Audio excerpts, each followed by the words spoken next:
Students, कैसे आप सब।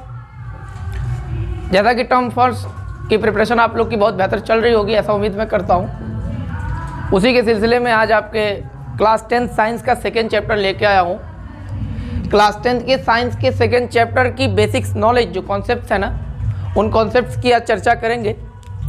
जैसे कॉन्सेप्ट्स की बात ख़त्म होगी तैसे ही MCQs क्वेश्चन की एक अच्छी सी सीरीज़ लेके आऊँगा, जिसको एग्जामिनेशन देने जाने से पहले 2 से 3 दिन पहले आप देख लेंगे, सभी बातें क्लियर हो जाएंगी और अप्रॉक्स में 90% MCQs वहाँ से आने वाले होंगे। ठीक है, सो लेट्स स्टार्ट। चैप्टर का नाम है एसिड बेस और साल्ट। सबसे पहले एसिड्स को उठाएंगे और एसिड्स क्या है, उनकी क्लासिफिकेशंस क्या है, क्या उनके सोर्सेज हैं, उनके क्या फिजिकल एंड केमिकल प्रॉपर्टीज़ हैं। दैट मीन्स एसिड्स का पूरा पार्ट एकदम कवर होगा, फिर बेस को, फिर साल्ट को, ऐसे करके हमारा ऐसा कुछ प्लान है पूरे चैप्टर को ख़त्म करने का। चलो सबसे पहले हम स्टार्ट करते हैं। पॉइंट ये आता है कि एसिड्स होती क्या है। जनरली एसिड्स की डेफिनेशन अगर आपके अकॉर्डिंग, सिलेबस के अकॉर्डिंग देखा जाए तो आप बोलते हो कि acid are those substances which releases hydrogen ion in its aqueous solution. Acids वो सबस्टेंस होते हैं ना जिनको वाटर सोल्यूशन में जाने के बाद वो हाइड्रोजन आयन देने लगते हैं। और एक मॉडर्न डेफिनेशन ऐसा है, खाली हाइड्रोजन आयन देने वाले ही एसिड्स नहीं होते, वो since the hydrogen ion become very unstable, ये जो हाइड्रोजन आयन होते हैं ना वो बहुत ही अनस्टेबल होते हैं, जो कि फिर से वाटर से रिएक्ट करके और बना लेते हैं हाइड्रोनियम आयन। सो डेफिनेशन निकल के आई कि all those substances which release hydrogen and hydronium ion, H3O positive को क्या बोलते हो, बोलते हैं hydronium ion. Hydronium ion, H+ को तो सब लोग जानते हैं हाइड्रोजन आयन, मतलब वे सभी सबस्टेंसेस जिनको वाटर में डिसॉल्व करने पर H+ या H3O पर पॉजिटिव चार्जेस देते हैं, एसिड्स कहलाते हैं। क्लियर है, ठीक है। अब एसिड्स की कुछ जनरल बातें फिजिकल प्रॉपर्टीज में, मतलब कि टेस्ट वगैरह कैसा, तो acids are generally sour in taste, taste में ये खट्टे होते, and acids change the blue litmus paper into red. अब लिटमस क्या है ना, ये पूरी टॉपिक एकदम डिटेल में अभी इंडिकेटर्स जब पढ़ेंगे तो वहाँ क्लियर होगा। बस इतना जान लीजिए कि लिटमस एक सबस्टेंस होता है जो लाइकेन नामक प्लांट से निकाला जाता है और जो एसिड और बेस दोनों के साथ डिफरेंट बिहेवियर्स को शो करता है, जिससे हमें ये चीज़ें क्लियर क्लासिफाइड हो सकती हैं कि लिटमस का जो बिहेवियर है एसिड के साथ डिफरेंट है और बेस के साथ डिफरेंट है। सो एसिड्स की चर्चा कर रहे हैं तो लिटमस जो है कि ब्लू कलर के एसिड जो है ब्लू कलर के लिटमस पेपर को रेड कलर में लाके कन्वर्ट करता है। ठीक है, एसिड्स के बारे में इतनी जानकारी बहुत है कि all those substances which releases hydrogen ion और hydronium ion in their water solutions and it is sour in taste, also it convert blue litmus paper into red litmus paper. ठीक है, क्वेश्चन MCQs बनने के chances होते हैं बेटा acids की classification से। पूछ देगा आपसे कि इनमें से कौन सी स्ट्रॉन्ग एसिड है, कौन सी वीक एसिड है, कौन सा एसिड इसमें से ऑर्गेनिक है, कौन सा इनऑर्गेनिक है, dilute acids, concentrated acids, acids के बेसिसिटी के आधार पर भी क्वेश्चंस बनते हैं। सो एसिड्स को जनरली जब क्लासिफाइड किया गया तो उनके 4 बेसिस थे। कितने बेसिस?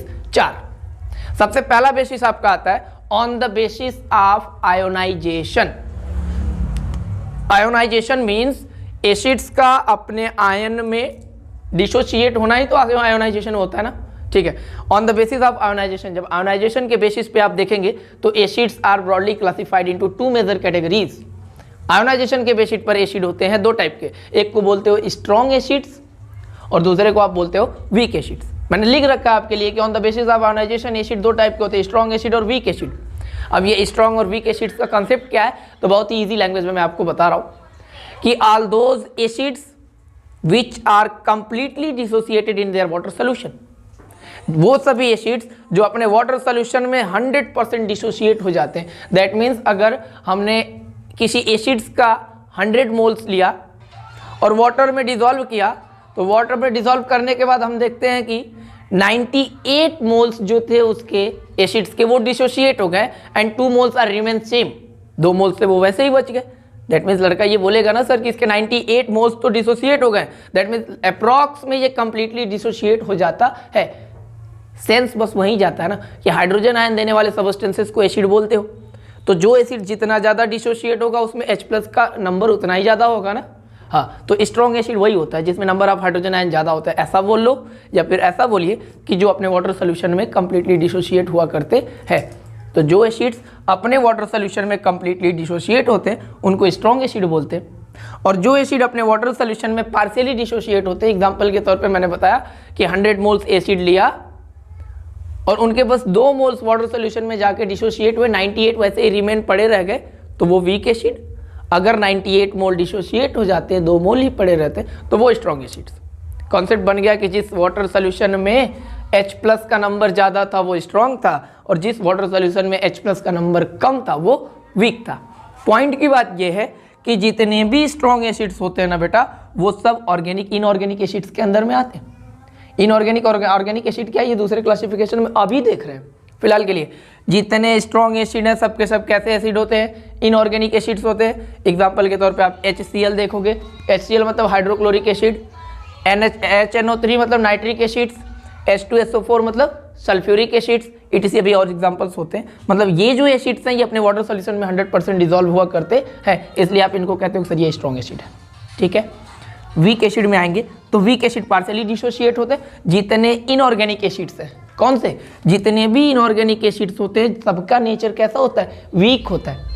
और जैसे एग्जांपल में आप देख रहे हैं CH3COOH मैंने लिख रखा है, इसका नाम होता है बेटा एसिटिक एसिड। क्या बोलते हैं, एसिटिक एसिड, इनको बोलते हैं एसिटिक एसिड। HCOOH को क्या बोलते हैं, HCOOH को बोलते हैं formic acid. Formic acid question भी बनता है ना, आंट स्ट्रिंग्स में कौन सी एसिड पाई जाती है, तो बेटा ये फॉर्मिक एसिड ही पाई जाती है। IPAC नाम इसका देखोगे तो मेथेनोइक एसिड। IPAC में इसको क्या बोलते हैं, मेथेनोइक एसिड। ठीक है, एसिटिक एसिड का IPAC नाम देखेंगे तो 2 कार्बन को बोलते हो एथ, और COOH आता है तो लास्ट में लगाते हो ओइक, तो एथेनोइक एसिड। अभी इसके बारे में चर्चा ना करें, बिकॉज जब 4th चैप्टर कार्बन कंपाउंड्स पढ़ाऊंगा ना उसमें IPAC पढ़ाऊंगा, फंक्शनल ग्रुप का एकदम डिटेल एक्सपेंशन आपको दूंगा, डोंट वरी। यहाँ तक आपने समझ गया कि स्ट्रॉन्ग और वीक एसिड्स क्या होते हैं। इनऑर्गेनिक एसिड जो होती है वो स्ट्रॉन्ग नेचर की होती है, ऑर्गेनिक एसिड जो होती है वो वीक नेचर की होती है। एग्जाम्पल्स क्या था आपने देख लिया। सेकेंड बेसिस आता है on the basis of source. Acids कहाँ से सोर्स है उनका, मतलब पाए कहाँ से जाते हैं, वेयर आर एसिड्स कहाँ से ऑब्टेन किए जाते हैं, उनके बेसिस पे देखेंगे। तभी भी एसिड्स के होते हैं 2 पार्ट। देखिए, on the basis of source acid are also 2 types, inorganic acid and organic acids. ऊपर ऑर्गेनिक इनऑर्गेनिक नाम देख लिया था ना। फिलहाल में इनऑर्गेनिक एसिड्स बेटा वो एसिड्स होती हैं जो कहाँ से पाए जाते हैं, रॉक और मिनरल से। याद कर लेना, ये चीज़ें MCQs में बन सकती हैं कि जितने भी इनऑर्गेनिक एसिड्स होते हैं वो कहाँ से पाए जाते हैं, रॉक और मिनरल से पाए जाते हैं, और सब के सब नेचर में कैसे होते हैं, तो स्ट्रॉन्ग होते हैं। सब के सब नेचर में कैसे होते हैं, स्ट्रॉन्ग। एग्जाम्पल एक का याद करोगे तो दूसरे का भी याद हो जाएगा। स्ट्रॉन्ग एसिड्स का मतलब HCl, H2SO4, nitric acid, sulphuric acid, hydrochloric acid, ETC।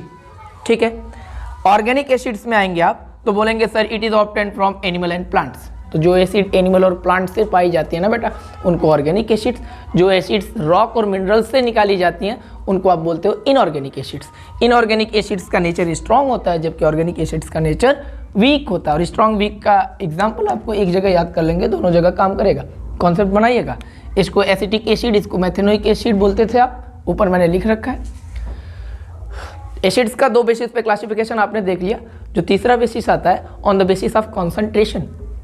Concentration के बेसिस पर एसिड्स को भी 2 टाइप में डिवाइड किया जाता है। अब ये कॉन्सेंट्रेशन होता क्या ना नाम, तो कॉन्सेंट्रेशन को बोलते हैं the amount of solute present in the solvent, है ना। किसी सॉल्वेंट में कितने अमाउंट में सॉल्यूट घुला हुआ है उसके कॉन्सेंट्रेशन। कुछ नहीं समझ पाते तो कॉन्सेंट्रेशन का अपने यूजुअली लैंग्वेज में गाढ़ापन नाम समझो, गाढ़ापन, है ना। कोई एसिड ज़्यादा गाढ़ा होगा, कोई ज़्यादा हल्का होगा। तो यही तो 2 टाइप है, एक को डाइल्यूट एसिड बोलते हो, एक को कॉन्सेंट्रेटेड एसिड बोलते हो। बोलोगे सर जिस एसिड में परसेंटेज ऑफ एसिड हाई होगा वो कॉन्सेंट्रेट होगा, और जिस एसिड में परसेंटेज ऑफ एसिड लो होगा वो डाइल्यूट होगा।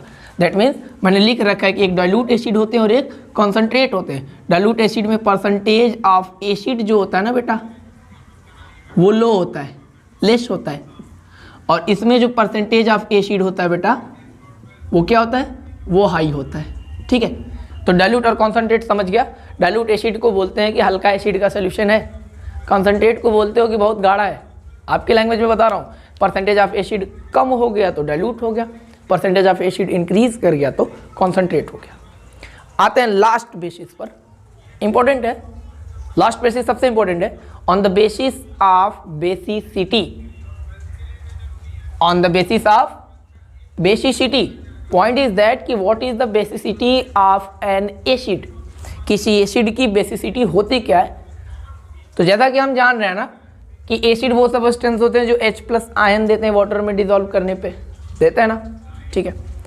अब जो एसिड जितना H+ आयन देता है वही उस एसिड की बेसिसिटी होती है। ध्यान से, जो एसिड जितने नंबर में H+ आयन देगा, पहली बात तो ये कि एसिड H+ आयन देते कब है, जब तक उनको वाटर में डिसॉल्व नहीं करोगे तब तक H+ आयन नहीं मिलते। अभी इस पे क्वेश्चन आता है ना कि why powder of HCl does not change the colour of pH paper. HCl का पाउडर पीएच पेपर को कलर को चेंज नहीं करता, बिकॉज HCl का पाउडर है तो वो एसिड कहाँ है, एसिड अपना एसिडिक बिहेवियर वाटर सोल्यूशन में ना दिखाएगा, ठीक है। तो मैं बता रहा था आपको बेसिसिटी क्या होता है किसी एसिड का, तो एसिड जितने नंबर में H+ आयन देते हैं वो उनकी बेसिसिटी कहलाती है।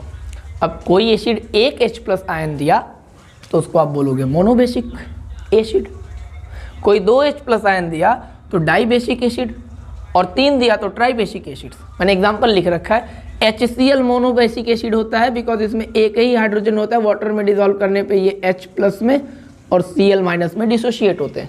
Number of hydrogen ion in HCl is 1, therefore the basicity of HCl acid is 1, it is considered as monobasic acid. Clear, ठीक है। सेकेंड पॉइंट, डाइबेसिक एसिड में एग्जांपल में मैंने लिया H2SO4, लड़का देख रहा है कि सर यहाँ हाइड्रोजन 2 है, तो जाहिर सी बात है ये 2H+ में और SO4 में डिसोशिएट होगा। अब जब 2H+ जो ये एसिड देता है वही तो उसकी बेसिसिटी हो गई, और बेसिसिटी 2 का मतलब होता है dibasic. Tribasic acid last number पे आते हैं। ट्राइबेसिक एसिड्स का मतलब होता है कि ऐसी एसिड जिनको वाटर में डिसॉल्व करने पर H+ आयन का नंबर आ जाए 3। फास्फोरिक एसिड बोलते हैं H3PO4 को, क्या बोलते हैं, phosphoric acid. Number of hydrogen ion 3 आपको देख भी रहे होंगे, वाटर में डिसोशिएट करने पे बेटा ये 3H+ और PO4 ट्रिपल नेगेटिव में डिसोशिएट होते हैं। 3H+ दिए इसलिए इनको बोलते हैं ट्राइबेसिक। तो ये आपने देख लिया एसिड्स जनरली होते क्या है और एसिड्स का क्लासिफिकेशन क्या होता है। बहुत ध्यान से देखिएगा, यहाँ से न्यूमेरिकल MCQs क्वेश्चंस बनने के 100% चांसेस बनते हैं। स्वागत करते हैं chemical properties of acids. Acids का क्लासिफिकेशन, फिजिकल प्रॉपर्टीज हमने देख लिया था। देखते हैं chemical properties of acids. Chemical properties of acids से क्वेश्चन बनेंगे। क्वेश्चन बनने का मतलब यह ना दोस्त, केमिकल प्रॉपर्टीज में कॉन्सेप्ट्स को पकड़ लिया जाएगा तो रटेंगे नहीं, और नहीं रटेंगे तो फिर दुनिया का कौन क्वेश्चन आज लगा लिया जाएगा, ठीक है ना। सबसे पहली प्रॉपर्टीज आती है reaction with metal. Reaction with metal, reaction with metal का क्या मतलब हो गया कि जब कोई एसिड किसी मेटल से रिएक्ट करता है तो क्या होता है, what happen when an acid react with metal. बहुत इजी लैंग्वेज में कि when an acid react with metal evolution of hydrogen gas takes place. जब किसी एसिड को मेटल से रिएक्शन कराता है तो एक गैस निकलती है जिसका नाम है हाइड्रोजन गैस, और ये क्वेश्चन एकदम कंफर्म मान लो एग्जाम में छप गया।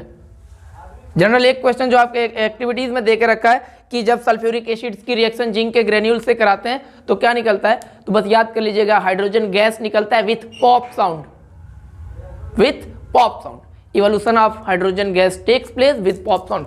पॉप साउंड देते हुए हाइड्रोजन गैस धीरे धीरे निकला करता है। ये क्वेश्चन आने वाला होता है, इंपॉर्टेंट, कई साल से पूछता है, बोर्ड वालों का फेवरेट, ठीक है। हमने लिख दिया कि जब कोई एसिड बेटा मेटल से रिएक्ट करता है तो साल्ट और वाटर साल्ट और H2 गैस बनाता है। बस ये वाले बॉक्स को ध्यान में रखो, कुछ चीज़ें लिखने और रटने की ज़रूरत नहीं है। दुनिया का कोई भी एसिड अगर किसी मेटल से रिएक्शन करेगा ना तो एक तो साल्ट बनाएगा, नॉर्मल सी बात, और एक गैस निकलती है। क्वेश्चन यही बनता है कि कौन सी गैस निकलती है, तो याद कर लीजिए कौन सी गैस निकलती है, हाइड्रोजन गैस निकलती है। कुछ एग्जाम्पल मैंने ले रखा है। HCl एक एसिड है, नाम बताइए, हाइड्रोक्लोरिक एसिड। Na एक मेटल है, सोडियम मेटल, बड़ा रिएक्टिव मेटल है। जब एक एसिड मेटल से रिएक्ट किया तो Na पे होता है पॉजिटिव चार्ज, Cl पे होता है नेगेटिव चार्ज। जब ये पॉजिटिव चार्ज नेगेटिव चार्ज वालों को देखते हैं, एक बात याद करो, पीरियोडिक टेबल में एस ब्लॉक के जो दो ग्रुप्स हैं, पहले को बोलते हो एल्कली मेटल, दूसरे को बोलते हो एल्कली अर्थ मेटल। अगर कहीं एल्कली मेटल और एल्कली अर्थ मेटल में से कोई एक मेटल और पीरियोडिक टेबल के 17th ग्रुप के हेलोजन्स में से कोई एक नॉन मेटल रिएक्शन में दिखता है तो उनकी रिएक्शन होना 100% तय है, बिकॉज एक मोर इलेक्ट्रो पॉजिटिव होता है और एक मोर इलेक्ट्रो नेगेटिव होता है। प्लस माइनस की वजह से अट्रैक्शन लगता है और उनका कंपाउंड फॉर्मेशन पॉसिबल होता है।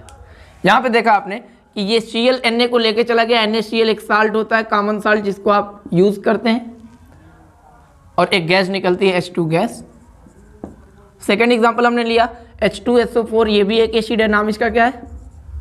Sulphuric acid. जब ये एक मेटल मैग्नीशियम के साथ रिएक्ट करती है ना बेटा, मैग्नीशियम पे डबल प्लस, सल्फेट पे डबल माइनस, तो बनाते हैं magnesium sulphate. It is also a type of salt, और एक गैस यहाँ से निकलती है जिसका नाम हाइड्रोजन गैस। पहली केमिकल प्रॉपर्टी लड़के ने देख लिया कि जब कोई एसिड मेटल से रिएक्ट करती है तो हाइड्रोजन गैस निकलता है और साथ साथ साल्ट का फॉर्मेशन होता है। सेकेंड प्रॉपर्टीज इसकी आती है रिएक्शन विथ बेस। जब कोई एसिड बेस से रिएक्शन करता है तो होता क्या है? तो इसी रिएक्शन का दूसरा नाम है, जो पॉपुलर नेम है, इसी रिएक्शन को लड़का बोलता है न्यूट्रलाइजेशन रिएक्शन। न्यूट्रलाइजेशन रिएक्शन में होता क्या कि जब एसिड बेस से रिएक्ट करता है तो प्रोडक्ट में साल्ट और वाटर दे देता है। साल्ट भी न्यूट्रल सब्सटेंस और वाटर भी न्यूट्रल। साल्ट का भी पीएच होता है 7 एंड वाटर का भी पीएच होता है 7। दैट मीन्स प्रोडक्ट में कुछ न्यूट्रल बन रहा है, और जब न्यूट्रल का फॉर्मेशन होता है तो उसी रिएक्शन को तो न्यूट्रलाइजेशन रिएक्शन बोलते हो। हाँ, उसी रिएक्शन को हम बोलते हैं न्यूट्रलाइजेशन रिएक्शन। देखेंगे HCl एक एसिड मैंने लिया एग्जाम्पल में, NaOH एक बड़ा फेमस बेस है, सोडियम हाइड्रोक्साइड बोलते हो, इसका दूसरा नाम कास्टिक सोडा के नाम से फेमस है। जब इनकी आपस में रिएक्शन कराता है NaCl एक साल्ट बनता है और फॉर्मेशन ऑफ वाटर H2O ये भी हो जाता है। सेकेंड एग्जाम्पल देखेंगे सल्फ्यूरिक एसिड को कैल्शियम हाइड्रोक्साइड, जिसको स्लैग्ड लाइम बोलते हो। क्या बोलते हो? Slagged lime. ये चूने का सॉल्यूशन होता है, इनसे रिएक्शन कराता है तो कैल्शियम सल्फेट और वाटर का फॉर्मेशन हो जाता है। ठीक है, यहाँ तक न्यूट्रलाइजेशन रिएक्शन का मतलब अगर डेली लाइफ में देखोगे तो एसिडिटी जब आपके स्टमक में बढ़ती है, सबको पता है स्टमक में जो है कि HCl एसिड सिक्रीट होती है, जब उसका अमाउंट ज़्यादा हो जाता है तो एसिडिटी बढ़ने के कारण हमें बेस की ज़रूरत होती है ना। इनो वगैरह हम लेते हैं, इनो जो होता है वो बेसिक होता है नेचर में। स्टमक में एसिड की अमाउंट ज़्यादा हो गया, बाहर से हमने इनो लिया, बेस लेके चले गए अंदर, और एसिड और बेस मिलके न्यूट्रल हो गए ना, साल्ट वाटर बना लिए, पेट के आपके दर्द हो गई ख़त्म। तो वो एसिड बेस का ये डेली लाइफ से रिलेटेड एक एग्जाम्पल था। थर्ड प्रॉपर्टी इसकी है जो कि बहुत इंपॉर्टेंट है, और यहाँ से कुछ क्वेश्चंस भी अराइज होंगे। मेटल कार्बोनेट या मेटल बाइकार्बोनेट से रिएक्शन कराते हैं एसिड्स की। तो फर्स्ट ऑफ ऑल सबसे पहले तो हम ये जानेंगे कि ये मेटल कार्बोनेट होते क्या है। मेटल कार्बोनेट, कार्बोनेट आयन सबको पता है ना, CO3 के ऊपर डबल माइनस होता है। जब कोई मेटल इस CO3 डबल माइनस के साथ जुड़ता है उसको मेटल कार्बोनेट बोलते हैं। लड़कों को सोडियम मेटल बहुत पसंद है ना, इजी है, Na2CO3, ये कोई मेटल कार्बोनेट मैंने ले लिया, नाम तो इसका जनरली होता है सोडियम कार्बोनेट। सोडियम कार्बोनेट, पर इसका एक दूसरा नाम भी है, इसी चैप्टर में पढ़ना है, इसी को बोलते हो वॉशिंग सोडा। क्या बोलते हैं? Washing soda. अच्छा, दूसरा इसी में एक टर्म आता है मेटल बाई कार्बोनेट, या इसी मेटल बाई कार्बोनेट को बोलते हैं मेटल हाइड्रोजन कार्बोनेट। चलिए, अब बाई कार्बोनेट का मतलब जनरली होता है HCO3 सिंगल माइनस चार्ज इनके ऊपर होता है। तो मेटल बाई कार्बोनेट बोलो या हाइड्रोजन कार्बोनेट, दोनों इनको बोलते हैं। मेटल सोडियम को ही चूज करते हैं, बनता है NaHCO3। ये एक मेटल हाइड्रोजन कार्बोनेट का एग्जाम्पल है, जिसको मेटल बाई कार्बोनेट हम बोलेंगे। नाम तो इसका अगर लिखेगा लड़का तो लिखेगा सोडियम हाइड्रोजन कार्बोनेट, पर इसका फेमस नाम क्या है? जैसे इसका फेमस नाम वॉशिंग सोडा होता था ना, ये बेकिंग सोडा होता है, बेकिंग सोडा, अरे वही बेकिंग सोडा जिसका हम खाने में उपयोग करते हैं ना, हाँ, बेक में जिसका इस्तेमाल करते हैं, पाव वगैरह बनाने में ही तो इसका यूज़ होता है। ठीक है, अब इन्हीं मेटल बाइकार्बोनेट या मेटल कार्बोनेट की रिएक्शन कराना हमें एसिड्स के साथ। पॉइंट बना रहा हूँ, उसको याद कर लीजिएगा कि जब भी कोई एक एसिड रिएक्ट करेगा मेटल कार्बोनेट से और मेटल बाइकार्बोनेट से, 3 प्रोडक्ट फॉर्म होते हैं बेटा। पहला तो साल्ट बनता है, याद कर लीजिएगा, दूसरा कार्बन डाइऑक्साइड बनेगा और तीसरा वाटर बनता है। एसिड्स की रिएक्शन मेटल कार्बोनेट या बाइकार्बोनेट किसी से कराओ फर्क नहीं पड़ता, 3 ही प्रोडक्ट बनेंगे। एक आपका साल्ट बनेगा पॉजिटिव और नेगेटिव वाले को मिलाने के बाद, एक गैस निकलेगी कार्बन डाइऑक्साइड और एक H2O का फॉर्मेशन होता है। एग्जाम्पल देख लेते हैं। एग्जाम्पल के तौर पे ये तो आपका बॉक्स याद करोगे ना तो कुछ लैंग्वेज याद करने की ज़रूरत नहीं है। एग्जाम्पल के तौर पे लड़के ने देखा एसिड्स के जगह HCl ले लिए, मेटल कार्बोनेट के जगह पहला वाला जो एग्जाम्पल लिया था उसको ले लेते हैं Na2CO3। मैंने बताया कि अगर S ब्लॉक का एलिमेंट मिल जाए दोनों ग्रुप में से किसी एक का और 7th हैलोजेंस में से कोई एक आ जाए तो रिएक्शन एकदम पॉसिबल होती है। देखेंगे, कहेंगे सोडियम के ऊपर 1+ चार्ज होता है, क्लोरीन के ऊपर 1-, NaCl के साथ कंबाइन करके बना लेता है NaCl। It is a type of salt. पहला प्रोडक्ट तो बन गया। और दूसरा कहेंगे कि सर आपने बताया तो डायरेक्ट लिख देते कार्बन डाइऑक्साइड और वाटर। कॉन्सेप्ट बनाना चाहोगे तो एक बात बना लो कि जहाँ भी कार्बोनेट आयन होंगे 90% पॉसिबिलिटी होती है कि वहाँ से गैस कार्बन डाइऑक्साइड निकलती है। इधर कार्बोनेट आयन थे, कार्बन डाइऑक्साइड निकलेगा। जहाँ भी सल्फेट आयन होते हैं वहाँ पे 90% चांसेस होता है कि सल्फर डाइऑक्साइड गैस निकलेगी। और एक बात और, अगर रिएक्शन में कहीं हाइड्रोजन के साथ ऑक्सीजन दिखता है तो 100% श्योर है कि वाटर का फॉर्मेशन हुआ करता है। तो यहाँ पे ऑक्सीजन भी मौजूद है, यहाँ पे हाइड्रोजन भी मौजूद है, इसलिए वाटर भी बनेगा। कार्बोनेट होने के कारण कार्बन डाइऑक्साइड निकलेगा, Na+ और Cl- होने के कारण एक साल्ट बनेगा। तो एसिड की रिएक्शन मेटल कार्बोनेट से कराने पर साल्ट, कार्बन डाइऑक्साइड और वाटर का फॉर्मेशन होता है। दूसरी रिएक्शन, अब इसी एसिड की रिएक्शन मेटल बाइकार्बोनेट से कराते हैं, जिसको आप बेकिंग सोडा बोलते हो। सोडियम मेटल अगर ले रहे हो तो लेते हैं NaHCO3, ये मेटल का बाइकार्बोनेट है। फिर वही Na positive Cl negative combine करेंगे, बनाएंगे NaCl। बोलोगे सर कार्बोनेट दिखता है तो गैस निकलेगी कार्बन डाइऑक्साइड, ऑक्सीजन के साथ हाइड्रोजन भी दिखता है तो वह फॉर्मेशन होगा H2O का। मीन्स चाहे मेटल कार्बोनेट से कराओ या मेटल बाइकार्बोनेट से कराओ, बनने वाले प्रोडक्ट पर कोई इफेक्ट आता नहीं है। जब भी एसिड मेटल कार्बोनेट बाइकार्बोनेट से करेगा तो साल्ट, कार्बन डाइऑक्साइड और वाटर का फॉर्मेशन हुआ करता है। इतनी बातें क्लियर हो गई है ना। एसिड्स की लास्ट प्रॉपर्टी आती है बेटा रिएक्शन विद मेटल ऑक्साइड्स। क्या बिहेवियर होता है एसिड्स का जब मेटल ऑक्साइड से रिएक्ट करता है तो पहले तो सबसे पहले 2 इंपॉर्टेंट बात हम जानेंगे कि जितने भी मेटल के ऑक्साइड्स होते हैं, जितने भी मेटल के ऑक्साइड्स होते हैं सबका नेचर बेटा बेसिक होता है, इस बात को मैं प्रूफ करूंगा। और जितने नॉन मेटल के ऑक्साइड्स होते हैं ना, जितने नॉन मेटल ऑक्साइड्स होते हैं सबका नेचर एसिडिक होता है, इस बात को भी प्रूफ कर लिया जाएगा। फिलहाल के लिए मेटल ऑक्साइड बेसिक और non metal oxide acidic. Basic में कौन कौन से ऑक्साइड आएंगे? सोडियम जानते हो मेटल है, ऑक्साइड बनाओगे तो Na2O। मैग्नीशियम एक मेटल है, उनका ऑक्साइड बनाओगे तो MgO। इटीजी जितने भी मेटल का ऑक्साइड बनाओगे सबका नेचर कैसा होगा? बेसिक होगा। अच्छा, नॉन मेटल के ऑक्साइड जिनको आप एसिडिक बोल रहे हो उनके ऑक्साइड में जैसे carbon is a non metal और कार्बन का ऑक्साइड बनाएगा तो कार्बन डाइऑक्साइड। सल्फर भी एक नॉन मेटल है, सल्फर डाइऑक्साइड EtC।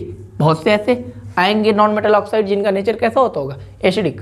हमें रिएक्शन में पढ़ना है कि मेटल ऑक्साइड से रिएक्शन कराएंगे एसिड्स का। याद करिए कि जब कोई एसिड किसी मेटल ऑक्साइड से रिएक्शन करेगा और लड़का जान गया कि मेटल ऑक्साइड्स का नेचर कैसा होता है? बेसिक होता है, बेस होते हैं।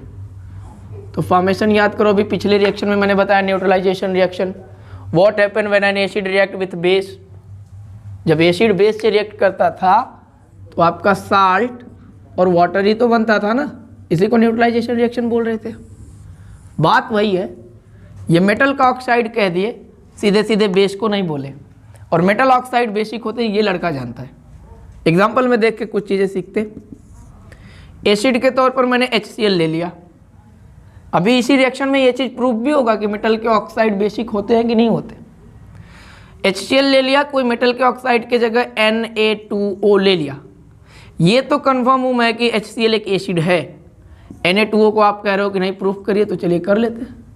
मुझे ये नहीं पता कि Na2O का नेचर कैसा है, पर रिएक्शन को प्रोसीड कराया तो NDM Na के ऊपर पॉजिटिव, Cl के ऊपर नेगेटिव होता है। NaCl से मिलके बना लिया NaCl, जो कि एक क्या है, साल्ट है। ऑक्सीजन हाइड्रोजन से कंबाइन करके बना लिया H2O, जो कि एक वाटर है। तो आप ऊपर वाली रिएक्शन याद करोगे, बोलोगे सर साल्ट और वाटर बन रहा है, रिएक्टेंट में एक चीज एसिड है, तो फिक्स है कि दूसरा वाला चीज क्या होगा, बेस। बिकॉज एसिड और बेस के अलावा किसी भी रिएक्शन में साल्ट और वाटर का फॉर्मेशन पॉसिबल नहीं है। ये न्यूट्रलाइजेशन रिएक्शन ही एक ऐसी रिएक्शन है जो एसिड बेस से वाटर और साल्ट बनाती है। तो एक एसिड है, बनने वाला साल्ट और वाटर है, तो फिक्स है कि ये कंपाउंड जैसा भी हो इसका नेचर बेसिक है। तो यहाँ से ये बातें प्रूफ भी होती है कि जितने भी मेटल के ऑक्साइड्स होते हैं सब कैसे होते हैं, बेसिक होते हैं। एक आध एग्जांपल और देखेंगे। एसिड ले लिया HNO3 नाइट्रिक एसिड, कोई एक मेटल का ऑक्साइड ले लिया MgO मैग्नीशियम ऑक्साइड। रिएक्शन इनकी कराई जाए तो मैग्नीशियम पे डबल प्लस, नाइट्रेट पे सिंगल माइनस, कंबाइन करके बनाते हैं MgNO3 का ट्वाइस। ऑक्सीजन से हाइड्रोजन कंबाइन करके बनाएगा H2O, ये एक साल्ट, और इसको सब लोग समझते हैं कि ये वाटर। अगर बेटा ये एसिड है तो फिक्स है कि ये क्या होगा, बेस होगा। 4 प्रॉपर्टीज एसिड की आपने पढ़ा है। सबसे पहली प्रॉपर्टीज आपने पढ़ा कि एसिड मेटल से रिएक्शन करेगा, तो कौन सी गैस, हाइड्रोजन गैस। कैसे साउंड के साथ, पॉप साउंड के साथ। सेकंड रिएक्शन आपने पढ़ा कि कोई एसिड बेस से रिएक्शन करता है तो क्या बनता है, तो साल्ट और वाटर बनता है। चूंकि साल्ट और वाटर दोनों का pH होता है 7, दैट मीन्स प्रोडक्ट में बनने वाले जो सबस्टांसेस हैं वो न्यूट्रल होते हैं, इसलिए एसिड बेस की रिएक्शन को न्यूट्रलाइजेशन रिएक्शन भी बोलते हैं। तीसरी रिएक्शन आपने पढ़ा कि जब कोई एसिड मेटल के कार्बोनेट या बाइकार्बोनेट से रिएक्शन करता है तब क्या बनता है, तो चाहे वो मेटल के कार्बोनेट से रिएक्शन करे चाहे बाइकार्बोनेट से रिएक्शन करे, सिर्फ 3 प्रोडक्ट बनेंगे। एक पॉजिटिव और नेगेटिव आयंस आपस में मिलकर बनाते हैं साल्ट, दूसरा कार्बन डाइऑक्साइड, और तीसरा वाटर। एंड लास्ट रिएक्शन मैंने आपको दिया है कि रिएक्शन विद मेटल ऑक्साइड्स। और इंपॉर्टेंट नोट्स में मैंने आपको बताया कि जितने भी मेटल के ऑक्साइड होते हैं सब बेसिक, और जितने नॉन मेटल के ऑक्साइड होते हैं सब एसिडिक। तो जब एसिड मेटल ऑक्साइड से रिएक्शन करेगा दैट मीन्स वो एसिड और बेस वाली रिएक्शन हो गई, और एसिड और बेस वाली रिएक्शन में जब बनता है तो साल्ट और वाटर ही बनता है। चाहे न्यूट्रलाइजेशन रिएक्शन आप चाहो तो इसको भी बोल सकते हो। एसिड्स पे बातें हो चुकी थी, पॉइंट आता है कि बेस क्या होता है। तो first of all we have to clear what is the base, what is the deeply concept of base, है ना। तो जनरली तो लोग ये कहते हैं कि बेसेस, अगर आपके सिलेबस के अकॉर्डिंग डेफिनेशन उसकी देखी जाए तो bases are the things which are releases hydroxide ion. Hydroxide ion का फॉर्मूला होता है OH minus ion. Hydroxide ion in the water solution is called base. मतलब ऑल दो सबस्टेंसेस, जितने भी सबस्टेंसेस को वाटर में अगर हम डिसॉल्व करते हैं और डिसॉल्व करने के बाद OH नेगेटिव आयंस देते हैं ना बेटा, उसी को आप बेस बोलते हो। कुछ फिजिकल प्रॉपर्टीज इनकी देखोगे तो बोलोगे base are bitter in taste, taste में बहुत कड़वे होते, एंड सॉफ्ट इन टच, जब उनको टच करते हो तो सॉफ्ट टाइप के होते हैं। जस्ट लाइक एग्जांपल आप ले सकते हो सोप। ये जो आपका सोप होता है ना, सॉफ्ट होता है टच करने में, वो भी एक बेसिक सॉफ्ट होता है, वो सोप भी एक बेसिक होता है, बेस ही है, ठीक है। तो आपने कह दिया कि बेस क्या है, तो जनरली लड़के ने देखा कि मैंने लिख रखा है releases OH and in their water solution. जो अपने वाटर के सोल्यूशन में हाइड्रोक्साइड आयन रिलीज करते वो बेस है। याद करो एसिड भी बताया था, जो अपने वाटर के सोल्यूशन में हाइड्रोजन आयन और हाइड्रोक्साइड आयन दोनों देते थे वो एसिड होते थे। बेस क्या देगा वाटर सोल्यूशन में, OH माइनस आयन देता है। बेसिस का टेस्ट कैसा होता है, तो टेस्ट में बाइटर होते हैं, it convert red litmus paper into blue. It convert red litmus paper into blue. याद रखने वाली बात है कि एसिड क्या करते थे, ब्लू लिटमस को रेड करते थे। इसी का ठीक अपोजिट है बेटा, अगर ब्लू लिटमस को रेड कर रहा है तो एसिड है, और फिर से उस रेड को ब्लू लेकर चला आता है तो वो क्या है, बेस है। ठीक है, कुछ एग्जांपल्स आप बेस के देख सकते हैं, जैसे मैंने लिख रखा है NaOH, KOH, MgOH, AlOH का थ्राइस। NaOH को आप बोलते हैं sodium hydroxide, potassium hydroxide, magnesium hydroxide and aluminium hydroxide. यहाँ पे ये 2 और 3 कैसे आता है, ये चीजें तो क्लियर होंगी ना। हाँ, बहुत छोटे लेवल पे ही लड़कों को सिखाया जाता है कि एलिमेंट्स की वैलेंसीज है ना, किसके ऊपर कितना चार्जेस है, पहले वाले का दूसरे के सामने, दूसरे वाले का पहले के सामने। क्रिस क्रॉस मेथड भी मैंने पढ़ा रखा है, तो उस वीडियो में आप जाके देखेंगे तो बातें क्लियर होंगी। ठीक है, ये जो NaOH है ना, एक बड़ा फेमस और स्ट्रॉन्ग सा बेस है, सोडियम हाइड्रोक्साइड बोलते हैं। इसका जो दूसरा नाम होता है वो कास्टिक सोडा के नाम से बहुत प्रसिद्ध है बेटा। इनकी चर्चा पूरा डिटेल में हम इसी चैप्टर में करने वाले हैं। ठीक है, ओके, आते हैं देखते हैं कुछ बेस की केमिकल प्रॉपर्टीज को। जैसे एसिड्स की केमिकल प्रॉपर्टीज को चर्चा किए थे ना, उस तरह से बेस का ही केमिकल प्रॉपर्टीज को चर्चा करेंगे। First of all, the first property of base is that कि what happen when a base react with metal. जैसे एसिड का मेटल के साथ देखे थे तो हाइड्रोजन गैस रिलीज करता था।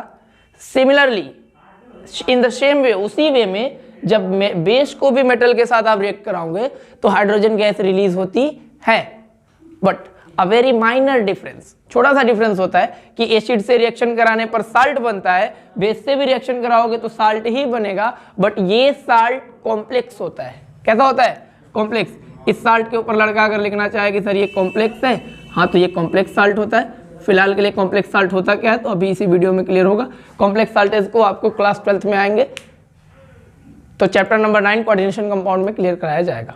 फिलहाल के लिए मैंने कहा कि जब कोई बेस बेटा मेटल से रिएक्शन करता है तो साल्ट और हाइड्रोजन गैस देता है, तो सेम कॉन्सेप्ट तो एसिड का भी था।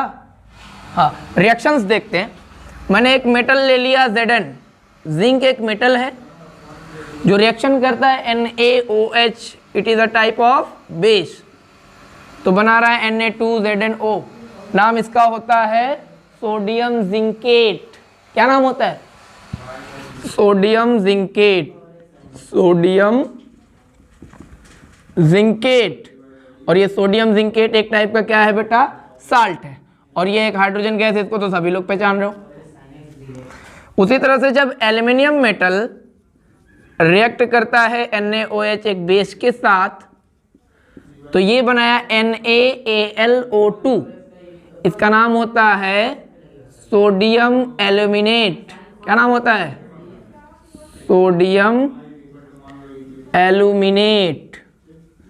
सोडियम एल्यूमिनेट भी एक साल्ट था, और यहाँ से एक गैस निकल के जिसका नाम था हाइड्रोजन गैस। लड़के ने जनरली इतना तो सीख लिया कि सर बेसेस का रिएक्शन अगर आप मेटल से कराओगे, याद रहे मेटल रिएक्टिव होना चाहिए, बेस जो है स्ट्रांग होना चाहिए। स्ट्रांग बेस जब मेटल रिएक्टिव से रिएक्शन करता है तो एक साल्ट बनाता है और एक गैस का इवोल्यूशन होता है, वो गैस हाइड्रोजन गैस होती है। अच्छा, सेकेंड पॉइंट हमने लिख रखा है reaction with non metallic oxides. अभी कुछ देर पहले आपको बताया गया कि बेटा जितने भी मेटेलिक ऑक्साइड्स होते हैं सबका नेचर बेसिक होता है, वेरएज जितने भी नॉन मेटेलिक ऑक्साइड्स होते हैं सबका नेचर एसिडिक होता है। तो लड़का ये कह सकता है कि सर अगर ये नॉन मेटेलिक ऑक्साइड हो गया ना तो इसका नेचर तो हो गया, ये जो नॉन मेटेलिक ऑक्साइड आपने लिख रखा है इसका नेचर हो गया एसिडिक, दैट मीन ये एसिड का बिहेव करेगा। और अब हम रिएक्शन करा रहे हैं बेस का एसिड के साथ, तो ये तो बहुत पहले में आप बता चुके हैं क्या कि एसिड और बेस के रिएक्शन को न्यूट्रलाइजेशन रिएक्शन बोलता है, और एसिड बेस के रिएक्शन में जो प्रोडक्ट बनता है एक साल्ट बनता है और एक वाटर बनता है। तो चाहे न्यूट्रलाइजेशन रिएक्शन बोल के निकल जाओ या फिर कॉन्सेप्ट रट लो कि reaction with non metallic oxide कराएंगे तभी भी बनने वाले प्रोडक्ट में साल्ट और वाटर बनेगा, दोनों बात सिमिलर है। नॉन मेटेलिक ऑक्साइड मैंने बताया था एग्जांपल भी आपको, carbon is a non metal, when it combined with oxygen it form carbon dioxide. Here carbon dioxide is a non-metallic oxide. Carbon dioxide is a non-metallic oxide. It behave like acid. It behave like acid. क्योंकि बताया गया कि non metallic oxides का nature acidic होता है। Example ध्यान से, CaOH का ट्वाइस कैल्शियम हाइड्रोक्साइड, जिसको स्लैग्ड लाइम भी आप बोलते हो, ये एक बेस है। ये क्या है? बेस है। चलो इस कार्बन डाइऑक्साइड के नेचर के ऊपर अभी आपको शक है तो छोड़ देते। आगे जो बन रहा है calcium carbonate, it is a type of salt ना, एक साल्ट है। और ये H2O बना, ये क्या है? वाटर। कुछ ये सिमिलर रिएक्शन बताया था कि एक साल्ट और एक वाटर बन रहा है, रिएक्टेंट में एक बेस है, तो फिक्स है ना दूसरा वाला क्या होगा? एसिड होगा। बिकॉज एसिड बेस के अलावा साल्ट वाटर बनाने वाला कुछ नहीं होता। अगर एक बेस है बेटा और साल्ट वाटर बन रहा है तो दूसरा वाला रिएक्टेंट फिक्स है कि एसिडिक होता है। यहाँ से आप प्रूव कर सकते हो कि सर CO2 का जो नेचर है वो कैसा है? एसिडिक। और CO2 क्या है? एक नॉन मेटल का ऑक्साइड है। Hence we can say that all the non metallic oxides are acidic in nature. ठीक है।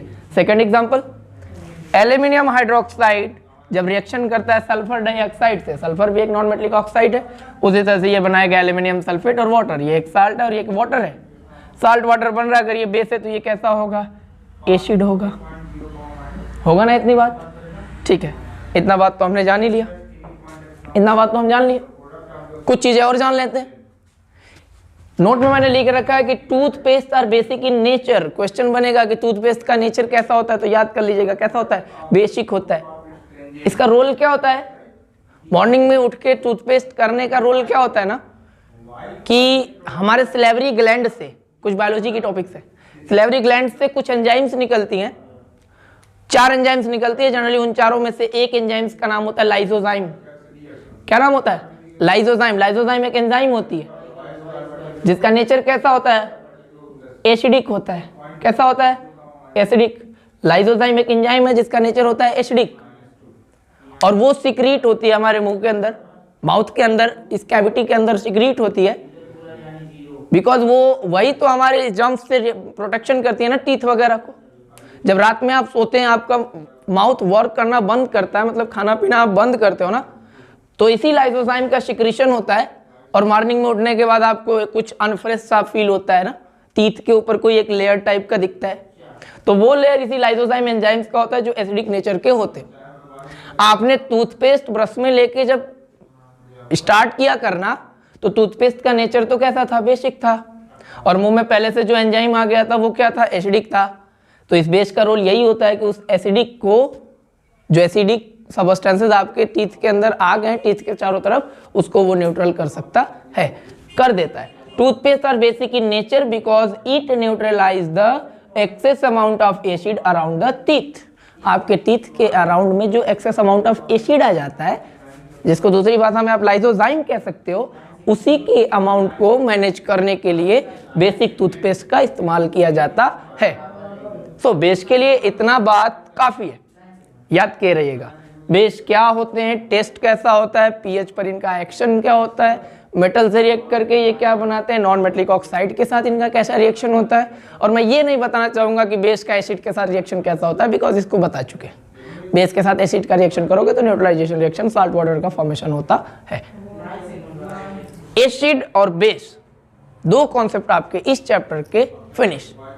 सीधा भाग के आते हैं साल्ट पे। अभी आपको इंडिकेटर्स की एक पूरी टॉपिक बची है जिसको कुछ देर में अभी आपको समझाया जाएगा। साल्ट पे आते हैं। पॉइंट ये आता है कि व्हाट इज साल्ट।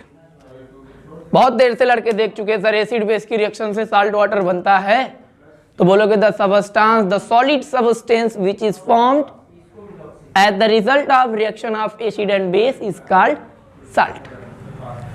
वो सॉलिड सबस्टेंस जो एसिड बेस के रिएक्शन होने के बाद बनता है, उसी को आप क्या बोलते हो? साल्ट बोलते हो। अरे भाई एसिड बेस के रिएक्शन के साथ साल्ट और वाटर ही बनता है ना, water in the liquid state और salt are the insoluble salts. Salt जो होते हैं वो सॉलिड टाइप के होते हैं ना, अनसोल्यूबल होते, तो वो आपके साल्ट होते। बेसिकली लड़का ये तो जान ही रहा है ना कि सर जब एसिड की रिएक्शन बेस से आप कराएंगे तो एक कंपाउंड बनेगा साल्ट, और इसी साल्ट को तो हमें पढ़ना है। एक बनता है वाटर, वाटर को नेग्लेक्ट करते हैं भी कुछ समय के लिए, इसी साल्ट को पढ़ना है, इसी को लेके चलते। मैंने लिख रखा है it is form by the reaction of acid and base. Acid और बेस की रिएक्शन से जो प्रोडक्ट बनता है एक्सेप्ट H2O, उसी को बोलते हो साल्ट। ठीक है, ठीक है। कुछ एग्जांपल साल्ट्स के मैंने ले लिया। NaCl sodium chloride common salt जिसको आप खाते हो, हम खाते हैं, खाने में इस्तेमाल करते हैं। NaHCO3 सोडियम हाइड्रोजन कार्बोनेट या सोडियम बाइकार्बोनेट, ये एक मेटल हाइड्रोजन कार्बोनेट या मेटल बाइकार्बोनेट, अभी कुछ देर पहले पढ़ाया था एसिड की प्रॉपर्टी में, याद है ना?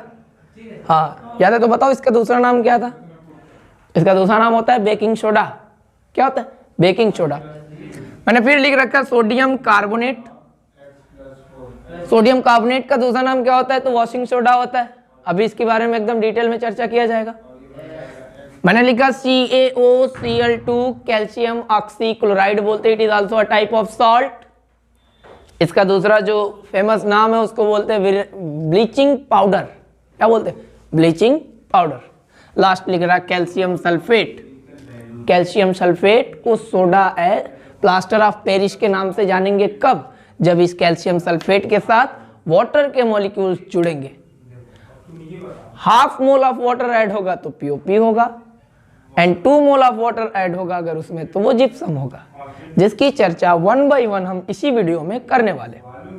फिलहाल के लिए साल्ट के बारे में लड़का इतना जान गया कि सर एसिड बेस के रिएक्शन से जो सॉलिड सब्सटेंसेस बनते हैं उन्हीं को हम क्या बोलते हैं? साल्ट बोलते हैं। साल्ट्स का pH नेचर कैसा होता है? pH नेचर मतलब ऐसा कह के निकलना तो ठीक है एक टाइम के लिए कि salts are neutral in nature, but सोचिए कि कभी स्ट्रॉन्ग एसिड और वीक बेस का रिएक्शन कराओगे तो जो स्ट्रांग होगा उसका कैरेक्टर प्रोडक्ट में जाएगा ना? जाएगा। जो वीक होगा उसका कैरेक्टर रेसेसिव हो जाएगा, जो स्ट्रांग होगा उसका कैरेक्टर डोरमेंट होगा।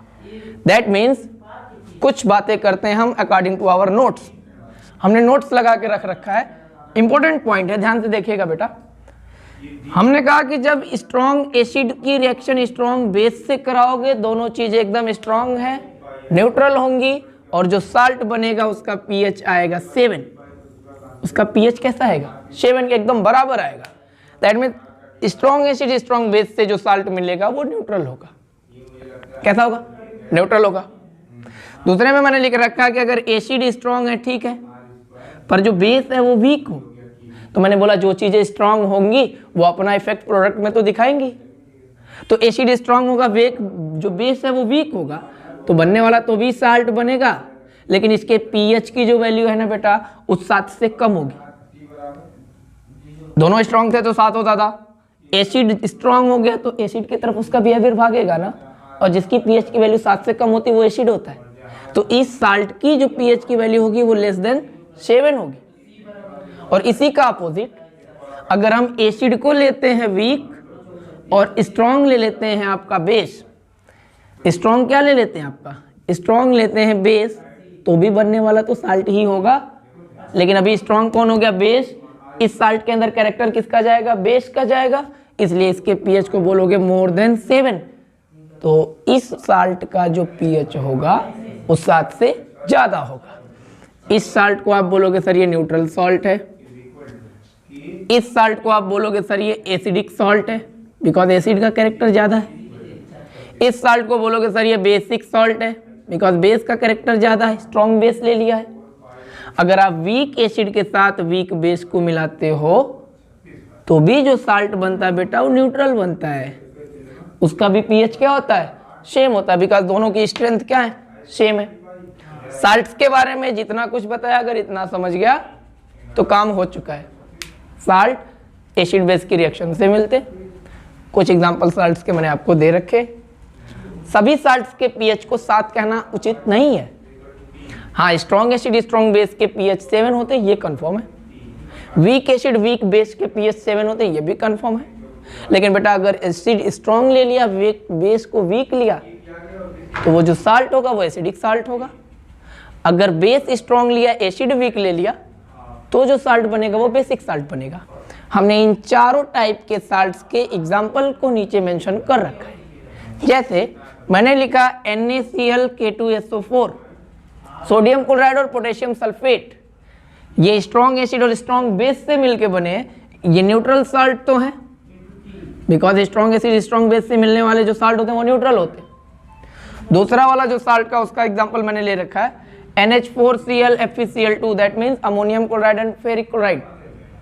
अमोनियम क्लोराइड और फेरस क्लोराइड एसिडिक साल्ट हैं, बिकॉज इनमें आने वाला जो एसिड था वो स्ट्रॉन्ग था और बेस जो था वो वीक था। थर्ड वाली की बात किया जाए तो CH3COONA एंड Na2CO3, इसको बोलते हैं sodium acetate and sodium carbonate. Sodium acetate and sodium carbonate. In salt को आप बेसिक बोल रहे हो, क्यों बेटा? क्योंकि इनको बनने के लिए जो बेस लिया था वो स्ट्रॉन्ग था और जो एसिड लिया था वो वीक था। एग्जांपल्स ध्यान में रखे रहिएगा। मैंने लास्ट में लिख रखा CH3COONA, that mean sodium acetate, और सोडियम एसीटेट को भी मैंने न्यूट्रल साल्ट बोला बिकॉज ये वीक एसिड और वीक बेस से मिलकर बने होते हैं। यहाँ तक की बात एकदम क्लियर है? अच्छा, अगर यहाँ तक की बातें एकदम आपको क्लियर हो चुकी हैं, ध्यान से देख लीजिए, स्क्रीनशॉट ले लीजिए। लास्ट टॉपिक इस चैप्टर का बचा है इंडिकेटर। जैसे ही इंडिकेटर पढ़ेंगे इस चैप्टर की सारी इंपॉर्टेंट टॉपिक्स हो जाएंगी फिनिश। देखिए इस चैप्टर से 4-5 ऐसे इंपॉर्टेंट कंपाउंड्स हैं ना बेटा, जिनके प्रिपरेशन की सीधी सीधी रिएक्शंस पूछी जाती हैं, उनके यूजेस पूछे जाते हैं और उनके केमिकल नेम से या केमिकल फार्मूला, मॉलिक्यूलर मास से क्वेश्चंस बन सकते हैं एमसीक्यूज में। कुछ इंपॉर्टेंट कंपाउंड्स, मतलब इस चैप्टर में जितने मैक्सिमम 4 या 5 कंपाउंड्स आते हैं, पीछे मैंने बोर्ड पे मेंशन कर रखा है आपके लिए, उनको एक बार देख लेते। लास्ट में इंडिकेटर्स की टॉपिक देखेंगे और चैप्टर को फिनिश किया जाएगा। सबसे पहला जो आपका कंपाउंड आता है बेटा, इसका नाम होता है कास्टिक सोडा। कास्टिक सोडा का मॉलिक्यूलर फार्मूला होता है बेटा NaOH, और इस NaOH कास्टिक सोडा जिसको आप बोलोगे, अगर इसका केमिकल नेम आप जानना चाहोगे तो पढ़ लोगे सोडियम हाइड्रोक्साइड। OH- को हाइड्रोक्साइड बोलता है, Na को सोडियम बोलते हो, दोनों मिलाओगे तो सोडियम हाइड्रोक्साइड। सोडियम हाइड्रोक्साइड का जो नेम केमिकल होता है, मतलब जो फेमस नेम है, वो होता है कास्टिक सोडा। क्वेश्चन यहाँ से इंपॉर्टेंट ये बनता है कि कास्टिक सोडा को किस मेथड द्वारा प्रिपेयर किया जाता है? याद कर लीजिएगा, क्लोर अल्कली प्रोसेस। क्लोर अल्कली प्रोसेस का इस्तेमाल करके हम कास्टिक सोडा का प्रिपरेशन करते हैं। इनके प्रिपरेशन में इन्वॉल्व जो रिएक्शन है, उन रिएक्शन को दिमाग में रखे रहिएगा। मैंने लिख रखा है कि when NaCl combine with H2O it form NaOH। मतलब जब हम साल्ट को, सोडियम क्लोराइड की रिएक्शन वाटर के साथ कराते हैं तो आपका NaOH बनता है, जो आपका मेन प्रोडक्ट है। अरे यही तो कास्टिक सोडा है। साथ साथ क्लोरीन गैस और हाइड्रोजन गैस यहाँ से रिलीज हो जाती है। कास्टिक सोडा को बनाने के लिए क्या चीज़ों का इस्तेमाल करना पड़ता है? तो कॉमन साल्ट, जिसको सोडियम क्लोराइड बोलते हो, उनकी रिएक्शन वाटर से कराते हैं बेटा। NaOH का फॉर्मेशन होता है, साथ ही साथ 2 गैस का एवोल्यूशन होता है, एक क्लोरीन गैस और एक हाइड्रोजन गैस। इनके यूजेस बार बार पूछे जाते हैं। तो कास्टिक सोडा का जो पहला यूज होता है बेटा, वो सोप और डिटर्जेंट में करता है। दैट मीन्स आप कहोगे कि caustic soda is use for the preparation of soap and detergent. Soap और डिटर्जेंट में बनाने के लिए काम आता है। दूसरा जो इनका यूज होता है वो होता है purification of bauxite ore. Bauxite एक ओर्स है जिनके प्यूरिफिकेशन में, मतलब बॉक्साइट ओर से प्योर मेटल निकालने के लिए भी कास्टिक सोडा का उपयोग किया जाता है। सेकेंड इंपॉर्टेंट कंपाउंड्स पे आते हैं। अभी कास्टिक सोडा के बारे में, इसका ये नाम, मॉलिक्यूलर फॉर्मूला, किस प्रोसेस से बनाया जाता है, क्लोरल्कली प्रोसेस, बनाने वाला मेथड का वो रिएक्शन क्या है, वो रिएक्शन, और इनके 2 यूज। इतना याद कर लिया, कास्टिक सोडा का काम खत्म है। सेकेंड पॉइंट पे लड़के आएंगे, बोलेंगे ब्लीचिंग पाउडर। मैंने लिख रखा है ब्लीचिंग पाउडर बहुत इंपॉर्टेंट कंपाउंड है बेटा, बहुत important. It is also type of salt, है ना। ब्लीचिंग पाउडर का केमिकल फॉर्मूला होता है CaOCl2।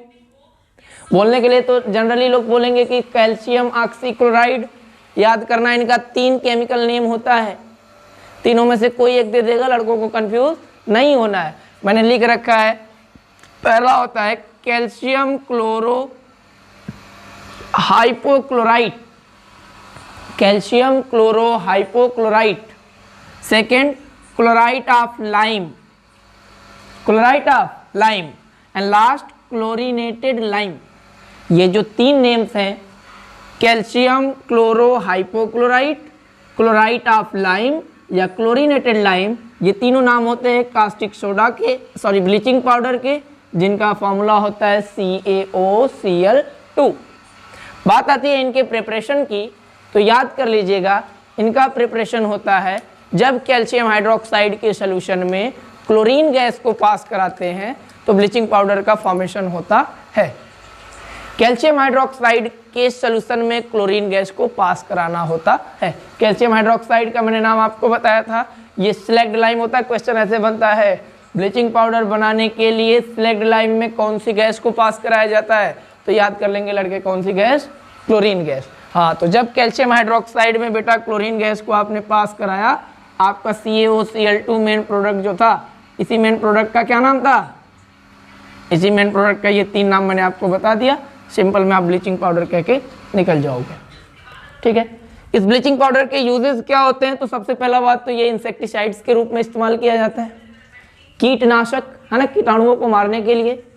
दूसरा यूज इसका होता है प्यूरिफिकेशन ऑफ वाटर, ये वाटर को प्योर करने के लिए भी इस्तेमाल किया जाता है। दैट मीन्स वाटर के हार्डनेस को दूर करने के लिए भी ब्लीचिंग पाउडर का इस्तेमाल किया जाता है। थर्ड आपका कंपाउंड आता है बेटा बेकिंग सोडा। सबके जितने बातें लिख रखा है उतने को तो एकदम दिमाग में बैठा लो, उससे ज़्यादा आप पढ़ सकते हो तो बेटर है, नहीं पढ़ सकते तो इतना तो कम से कम एकदम कंफर्म है कि याद कर लो। बेकिंग सोडा, जिसको बेकिंग पाउडर के नाम से आप भी जान सकते हो, केमिकल नेम इसका होता है सोडियम हाइड्रोजन कार्बोनेट या सोडियम बाइकार्बोनेट। चाहे सोडियम हाइड्रोजन कार्बोनेट या सोडियम बाइकार्बोनेट, दोनों नाम इसी का होता है। फॉर्मूला होता है NaHCO3, मैंने लिख रखा है NaHCO3। ये बेकिंग सोडा होता है, सोडियम बाइकार्बोनेट या सोडियम हाइड्रोजन कार्बोनेट इसका नाम होता है। हाँ, इनके बनाने की जो प्रिपरेशन की मेथड जो है वो याद कर लीजिए। याद करिएगा, जब ब्राइन सोल्यूशन में, अब ब्राइन सोल्यूशन क्या होता है? तो नमक और पानी का एक घोल होता है ना। साल्ट और वाटर को मिला के मिक्स करके एक सोल्यूशन बनाएंगे जिसको आप ब्राइन बोलते हो। देखो ना, NaCl और H2O को मिलाओगे तो उसी को ब्राइन सोल्यूशन बोलते हैं। और याद करो कि ब्राइन सोल्यूशन में बस 2 गैस पास कराना है, बेकिंग सोडा मिल जाएगा। ब्राइन सोल्यूशन में कार्बन डाइऑक्साइड और अमोनिया, ब्राइन सोल्यूशन में कार्बन डाइऑक्साइड और अमोनिया गैस पास करवाओगे, आपका बेकिंग सोडा मिल जाएगा। NH3 को बोलते हो अमोनिया, क्या बोलते हैं? अमोनिया। CO2 को कार्बन डाइऑक्साइड, NaCl और H2O को बोलते हो ब्राइन सोल्यूशन। ब्राइन सोल्यूशन में कार्बन डाइऑक्साइड और अमोनिया गैस पास करा दिया, आपका NaHCO3 जो मेन प्रोडक्ट था, जो बेकिंग सोडा था, वो बन गया। साथ ही साथ साइड प्रोडक्ट बनता है बेटा NH4Cl, जिसको आप बोलते हो अमोनियम क्लोराइड। क्या बोलता है? Ammonium chloride. तो ये साइड प्रोडक्ट है, अगर याद रहे तो लिखना, नहीं याद रहे तो एग्जाम में छोड़ देना। वैसे वो रिएक्शन में आएगा, ऑप्शन में आएगा तो होगा ही होगा। ठीक है, बेकिंग सोडा का इस्तेमाल कैसा होता है? तो इनका इस्तेमाल तो लड़के अपने मन से बना के बहुत से लिख सकते हैं। बेकिंग में होता है ना, फूड मटेरियल्स को बनाने में होता है। मैंने कुछ लिख रखा है कि सबसे पहला तो ये एंटासिड्स होता है। एंटासिड्स का मतलब अभी कुछ देर पहले ही आपको बताया गया था, पेट में एसिडिटी बढ़ने से इनो लेते हैं ना, बोलते हैं 6 सेकंड में काम खत्म। इसका मतलब ये होता है कि पेट के अंदर एसिडिटी तो बढ़ गई है, इनो का जो नेचर होता है वो बेसिक होता है, उसके अंदर बेकिंग सोडा की मात्रा होती है और वो बेसिसिटी जाके अंदर बेसिक जो है एसिड को न्यूट्रल कर देता है। दैट मीन्स ये एंटासिड्स के रूप में काम करता है। Second point, formation of washing soda. Baking soda के हेल्प से वॉशिंग सोडा बनाया जाता है। जब बेकिंग सोडा को आप हीट करोगे तो वॉशिंग सोडा का फॉर्मेशन होता है। ठीक है, देखते हैं नेक्स्ट जो आपका कंपाउंड है उसका नाम है वॉशिंग सोडा। और वॉशिंग सोडा का फॉर्मूला होता है बेटा Na2CO3, जिसको बोलते हो सोडियम कार्बोनेट। वॉशिंग सोडा बनाने के लिए प्रिपरेशन मैंने अभी आपको बता ही दिया कि बेकिंग सोडा को कुछ नहीं करना, उसको हीट कर देना। वॉशिंग सोडा और वाटर के मोल्स आपस में अलग हो जाएंगे। देखो NaHCO3 बेकिंग सोडा ही था ना, ये तो आपका बेकिंग सोडा ही था। अच्छा, इसको हीट कर दिया लड़के ने, ये डेल्टा का सिंबल लगाया, दैट मीन्स इसको क्या कर रहे हो? हीट कर रहे हो। Na2CO3 मिल गया, ये वॉशिंग सोडा मिल गया। बात एक बार दिमाग में पॉइंट बना के बैठा लिया कि वॉशिंग सोडा, बेकिंग सोडा को हीट करेंगे तो वॉशिंग सोडा मिलेगा, H2O यहाँ से बाहर निकल जाता है। अब बेकिंग सोडा, वॉशिंग सोडा का क्या यूजेस होता है? वो तो आसान है। वॉशिंग सोडा का यूजेस सबसे पहले मैंने लिखा रिएजेंट इन लैब, ये लेबोरेटरी में एक रिएजेंट का काम करता है। सेकेंड बात मैंने लिखा कि प्यूरिफिकेशन ऑफ पेट्रोलियम, पेट्रोलियम के प्यूरिफिकेशन में भी इनका इस्तेमाल होता है। जितने कंपाउंड्स लिख रखा है सबके मिनिमम दो यूजेस को तो आपको याद ही कर लेना होगा, ठीक है। लास्ट कंपाउंड आपका आता है बेटा plaster of Paris.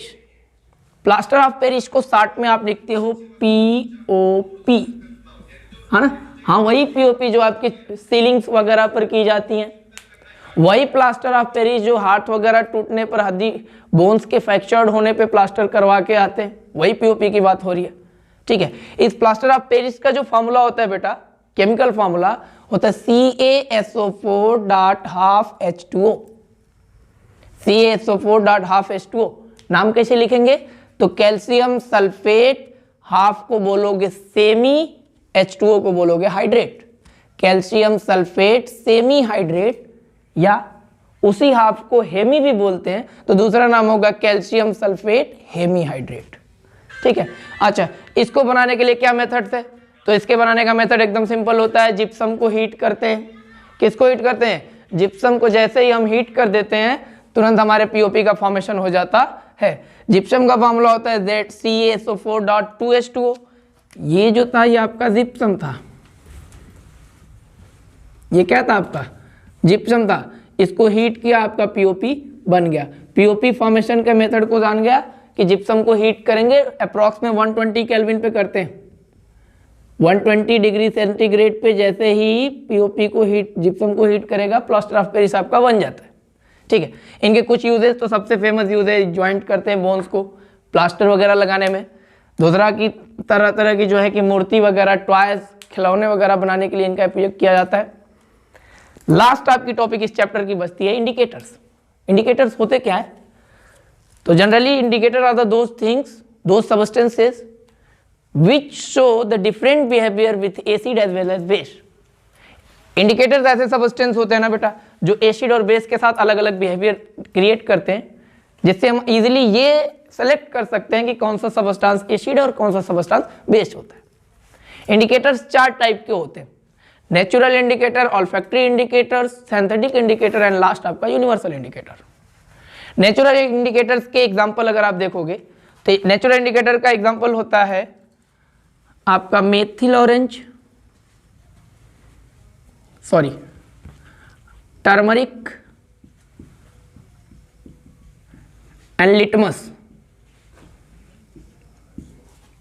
Olfactory indicator का एग्जांपल देखोगे तो ऑनियन, वैनिला। एमसीक्यूज बनेंगे, कौन सा इसमें से टर्मरिक, अरे ऑल्फैक्टरी इंडिकेटर है, कौन नेचुरल है, कौन सिंथेटिक है। एग्जांपल देखते रहो। सिंथेटिक इंडिकेटर्स में आएंगे तो उसमें आता है फिनोप्थलीन,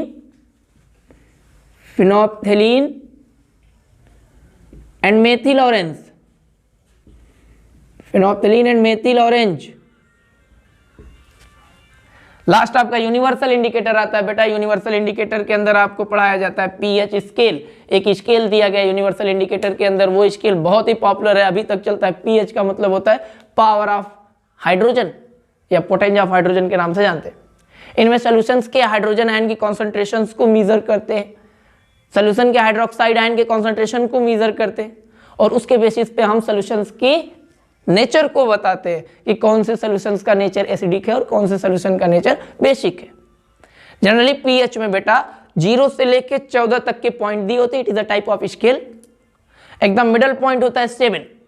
और आपको बता दूं कि जिन सॉल्यूशंस का पीएच 7 होता है उनका नेचर होता है न्यूट्रल। 7 से नीचे आओगे, 0 की तरफ ट्रेंड करोगे तो उनका एसिडिक स्ट्रेंथ इंक्रीज करता है, और जबकि 7 से आगे फॉरवर्ड डायरेक्शन में 14 की तरफ अगर आप ट्रेंड करोगे तो उनका बेसिक स्ट्रेंथ क्या होता है, बढ़ता चला जाता है। पीएच से रिलेटेड क्वेश्चंस भी एग्जाम में बनते हैं, तो याद कर लीजिए जिनका पीएच 7 होगा वो न्यूट्रल, जिनका पीएच 7 से कम होगा वो एसिडिक, और जिनका पीएच 7 से ज्यादा होगा वो बेसिक होते हैं।